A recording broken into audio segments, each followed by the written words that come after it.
Hey, what's the deal, YouTube? It's your girl, Miss Honey. Welcome back to the channel, you guys. It is your girl, Miss Honey, here with Married to Medicine. This is season 7. I'm not really sure what episode this is. I can't keep up. I know that next week is the season finale, and then we have the reunion, which is going to be super eventful. So I'm just trying to make it through next week. The episode is called Trouble in Paradise. It's all about Buffy. I think she's a new cast member or something. She is throwing a whole spa day for the ladies, but that's later on in the episode. We see Quad meet with Cynthia Bailey. That whole meetup, it was weird, it was forced, it was contrived.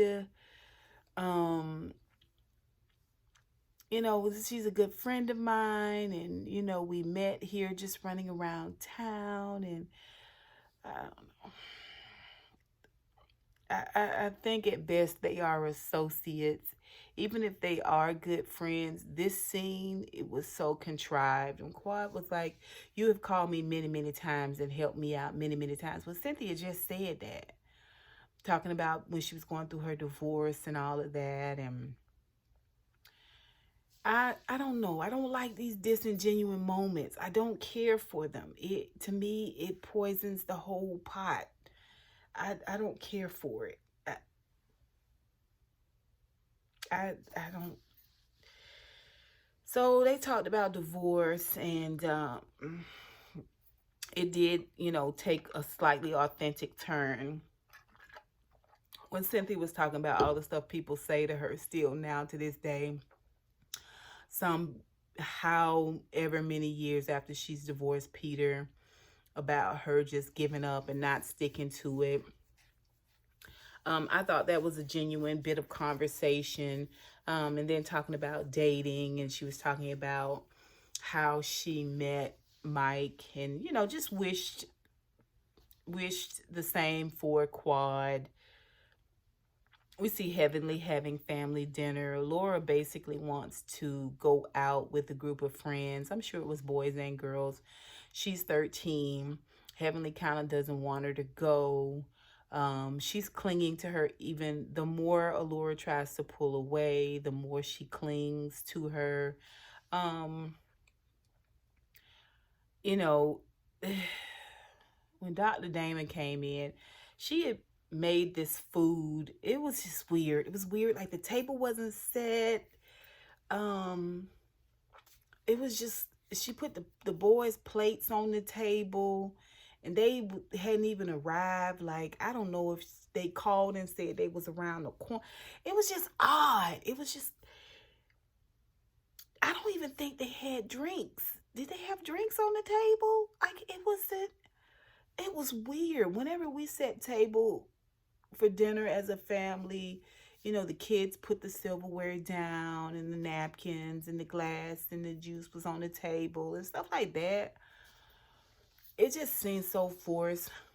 The boys, I think one son may have said 6 words. It was mostly Heavenly and Damon. Damon did the prayer. When he walked up, evidently he's a vegetarian now. He was like, "Where's my steak, buddy?" Because they had steak and lobster. "Where's my steak, buddy?" And she looked at him. "I'm just kidding. I'm just kidding." Then they wanted him to pray. And he went to pray, and he was like, "Dear Heavenly Father." I was like, oh. I'm sure Dr. Damon is the cat's meow, but he comes across as goofy. It was a weird moment. Anyway, so we go to Toya and Eugene's, and they are having a museum warming party. They're really having a housewarming party. I call it a museum warming party because in this scene, we just see, first of all, you can hear a clear echo when they speak. While they're talking, you can hear it's echoing in the house. I'm not comfortable with that. I don't, they got two boys. They're going to be big boys. They may have another child at some point. This is their forever home. I think it should be whatever they want it to be. But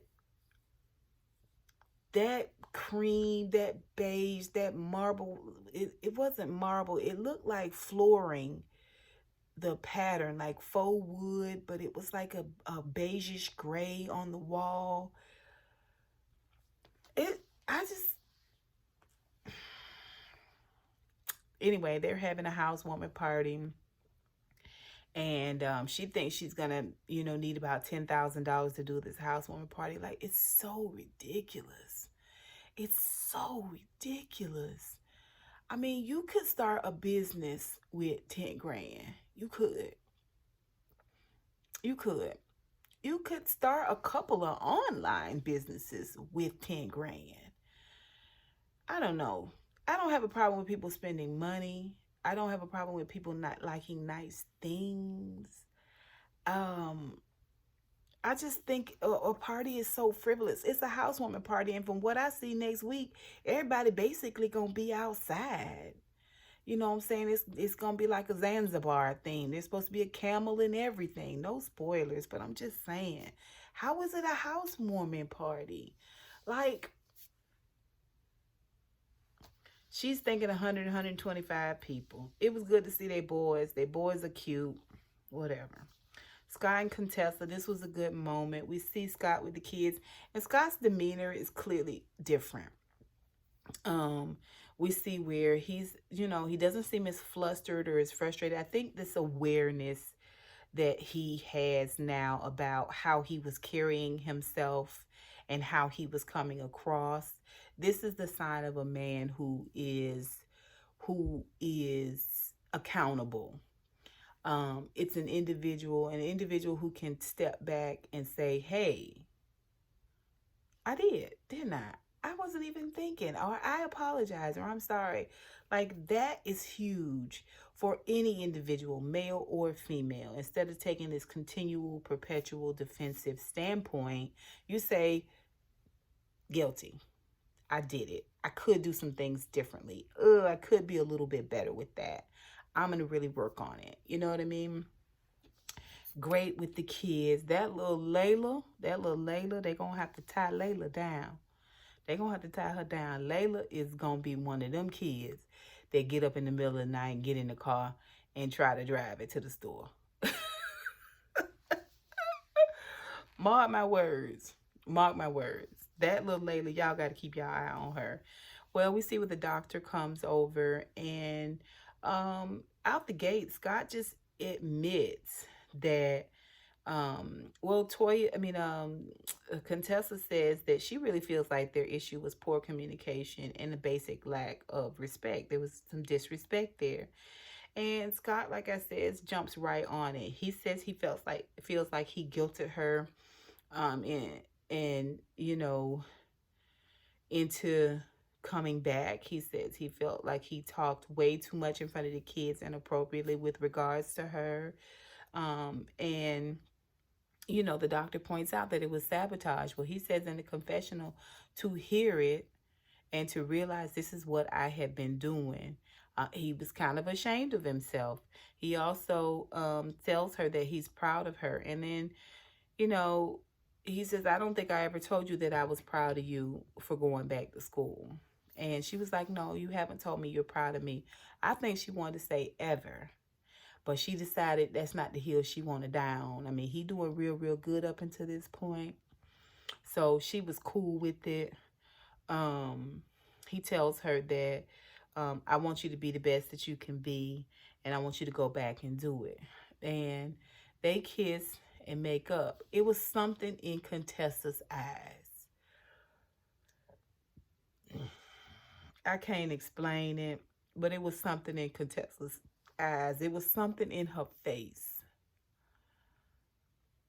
that made me feel like either she feels like this is something that he always does. He takes, full responsibility. I had a boyfriend like that one time. He had no problem with sorry. He had no problem with saying that he was sorry. He also had no problem doing the same things over and over again because he could say sorry with no problem. If it would just get you past it, move you past it, he wouldn't have a problem with saying sorry. Now, she just had this certain look on her face. I don't know. It's me. Y'all tell me if it's me, or tell me if you could see it in her face. There was something there. But I wish the best for Scott and Contessa. I really, really, really, really want things to work out between them. And I want to really, really see this genuineness, this authenticity between the two of them continue on. You know, I'm rooting for them. So we get to Buffy's spa day, and they meet up first at Buffy's house, and automatically Heavenly sizes up everybody that's there. It is her, Jackie. Jackie really doesn't want to be there. She has basically thrown Buffy away.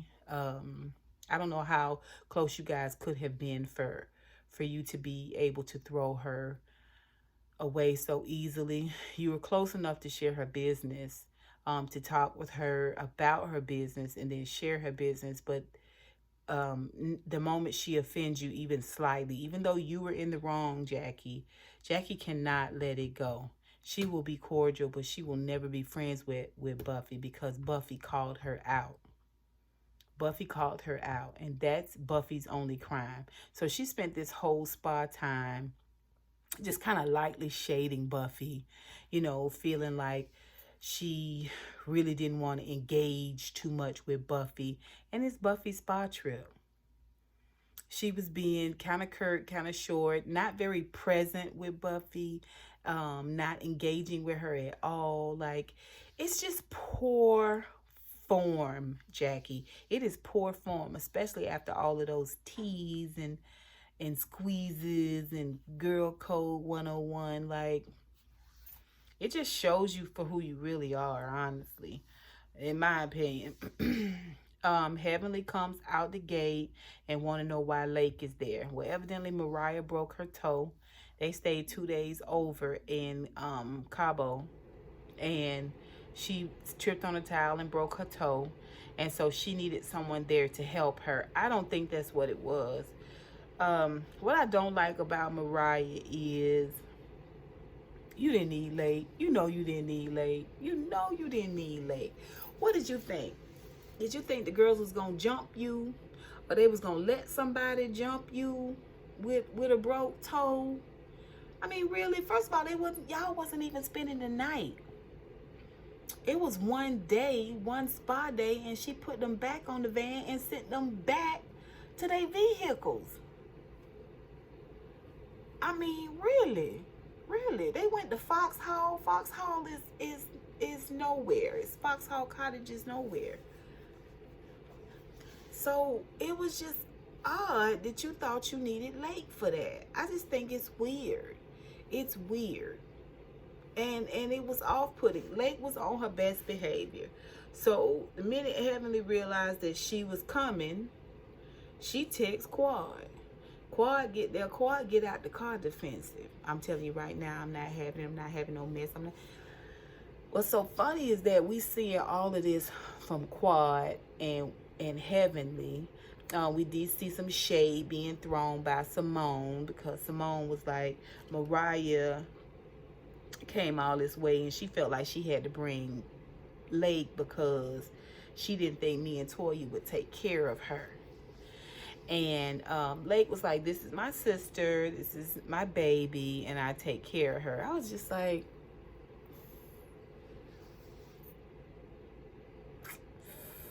it's odd. It's odd. First of all, she wasn't even going for the whole day. Well, her husband asked me to come because he wanted me. Yeah, okay. Okay. We all know who wear the pants in Mariah's family. I'm just being honest. But having said that, I feel like Heavenly. Okay, now y'all know I said to y'all last week, why doesn't Quad, or 2 episodes ago, why doesn't Quad hold Heavenly's feet to the fire like she did Mariah? And her and Mariah were a lot closer. Why doesn't she cut her off like she's known to cut off a lot of people when they cross her with even the smallest infraction? Well, I've seen several interviews that Quad has done where she has, kind of scolded and chastised Heavenly with the interviewer and told her she's spoken with her and all of that. This was all behind the scenes, done away from the camera. So,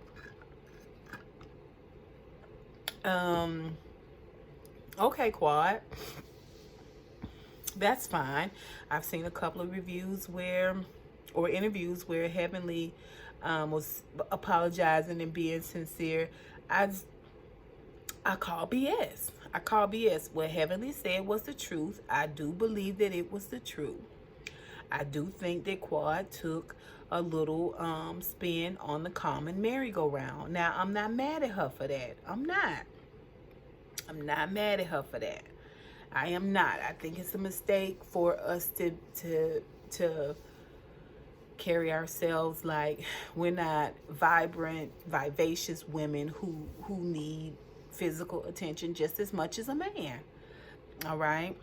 They single. It is what it is. But to try to spin it like it never happened, I don't know. I think they worked really, really hard on doing that. But now, fast forward, we see that Heavenly is still stirring up mess where Quad is concerned. She wants to bring up the elephant in the room, which is supposed to be Lake. Now, mind you, until Contessa stepped in and tried to squash it all, Mariah never said a word. She never said a word. She let Lake do the talking. She let Lake do the defending. She let Lake do the explaining. Because when Simone mentioned about you brought Lake, that was just Lake, Mariah, Contessa, and Simone. You brought Lake instead of thinking me and Toya would take care of you. And Lake said, I'm her big sister. I've always taken care of her. And they talked about if they had fallen out. Yes, Lake and Mariah fallen out, and they've had fights and they've gotten back together. And Lake said, I do believe that friends can come back together. If sisters can come back together after all that they've fought over, friends can come back together. And it was weird. It's a little. It should have been vice versa, but whatever. And so Simone says, do you think that Mariah and Quad could get back together? And Lake said, no comment. And Simone was like, oh, that was quick. Oh, that was good. She meant to say, oh, dang, you came out the gate with that. But they wasn't giving them nothing. People was bouncing balls over into Lake and Mariah's side. And they was just like, what balls? Right? But when Contessa just tried to squash it and like move on, like, isn't Lake divorced from the guy now? Like, that was a while ago. Like, you're not gonna say yes, I did this, and she's not gonna say yes, I did that. And everybody, it's like her word against your word, and just might as well squash it and let it go. And then Mariah just roused up at Contessa and was like, be quiet, like hush, like get out of this. And like she wanted it to escalate. This is my opinion. It's my opinion that Mariah wanted it to escalate. And she got upset. One of the few times we see her really speaking up through this whole spa day thing is she got upset because Contessa was trying to kill the energy that she and Lake was trying to put in this room. That's just my opinion. It was no reason for her to bring Lake, and I agree with Quad. I do think that Mariah is very strategic, and I really used to really like Mariah, and I'm not saying I hate her right now. I love her confessional shade, but I can see how she's making little moves. She's making little moves um, that to me are uncalled for. Why don't you just leave Quad alone? Why don't you just leave Quad alone? You keep trying to insert yourself into her life and into her storyline.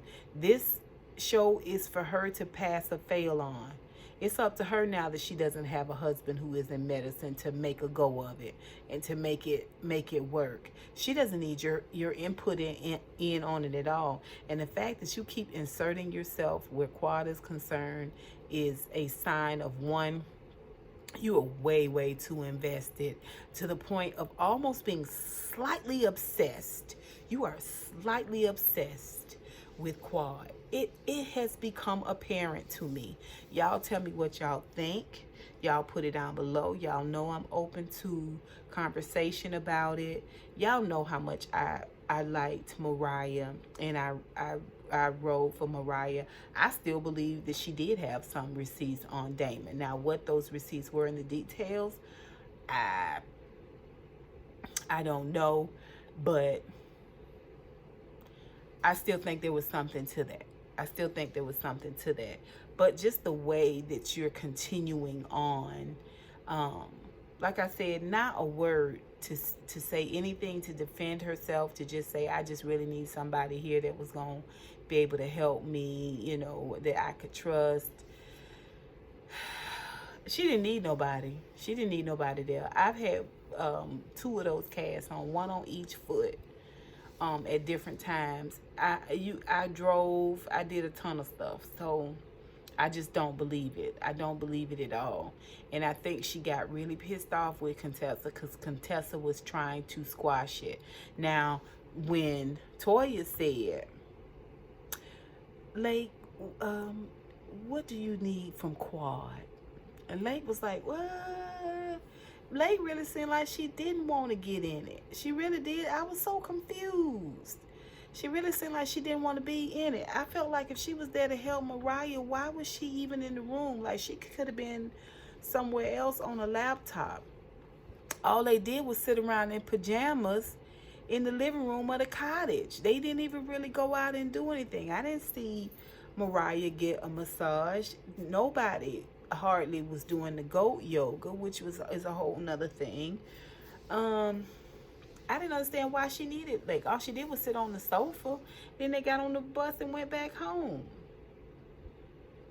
And Toya trying to keep it going with Mariah, like, it just seemed staged. I really do feel like Mariah, maybe Lake wasn't, but I do feel like Mariah was trying to get something going. I do.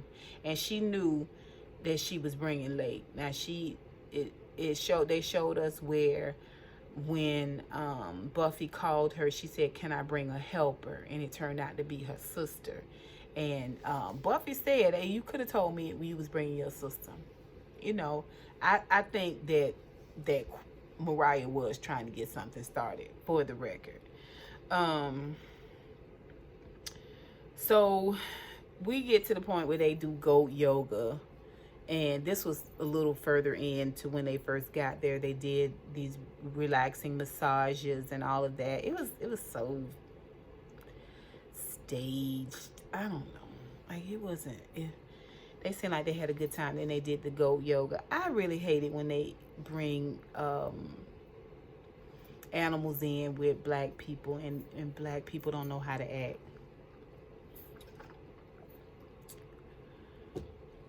It's so oxymoronic.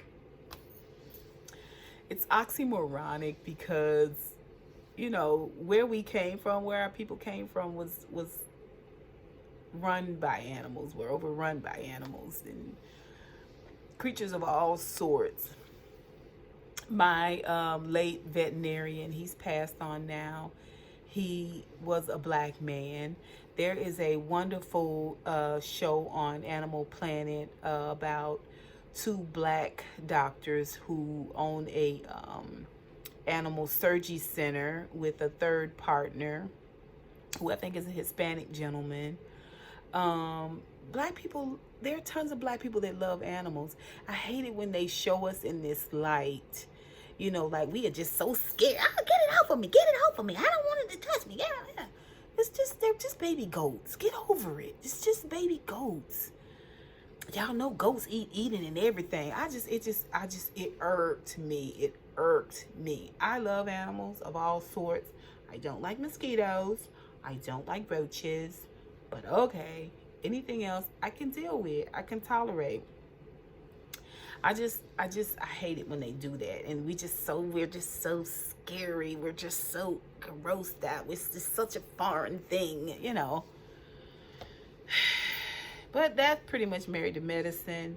Buffy said at the end when she packed everybody up and got them on the bus. I mean, Jackie was the first thing smoking out of that house. Like they probably had been there 8 hours, good. But Jackie got up and walked out. She couldn't wait to get on the bus. Like she was ready to go.